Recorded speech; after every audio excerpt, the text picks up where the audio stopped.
Let's bring in our political panel. Melinda Henneberger is the editor-in-chief of Roll Call, and Michael Warren is staff writer for the Weekly Standard. Nice to have you both. David Brady, by the way, is a political professor at Stanford, and he makes the point, Michael, at the end of his piece, it's not about who people say they're going to vote for. It's who they say they are never, ever going to vote for. And that's why he was raising some red flags about Donald Trump and Ted Cruz, who seem to be at the top of the list, although they're leading in the polls. How key are independents and moderates to Republicans?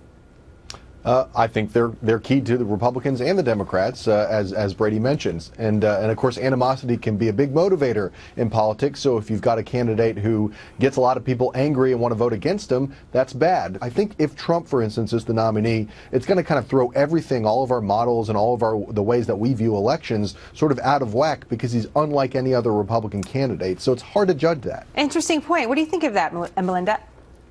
I agree. I think that it's really impossible to model Donald Trump as a candidate, period. I think it really puts pollsters in a bit of a fix because he attracts so many non-traditional voters, people who really haven't turned out before, that it's difficult to say. However, I would still say, again, that it's true, cannot win without independents or moderates. And since what we see and what we can capture, 43 and 48% of independents and moderates who say they wouldn't even look at Donald Trump, to me looks like a deficit that really is insurmountable in terms of him reaching the White House. Michael, to your point, that might be a cross-section now. And it'll be curious what that same survey may show in a few weeks from now as more debates pass and as time passes in general. You had some interesting thoughts about Ted Cruz and what it would mean as he's risen in the polls, and if he stays relevant, what that will mean for the party overall.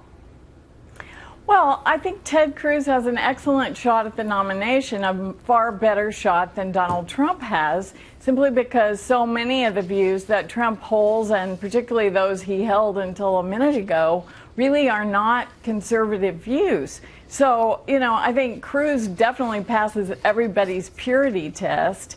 And just when you think about the old line that Republicans are gonna pick the most conservative candidate who can get elected, I think that Republicans may look at this whole line of discussion of electability and say, you know what, we picked somebody who, because they looked so electable the last several times, and it didn't work out that well for us.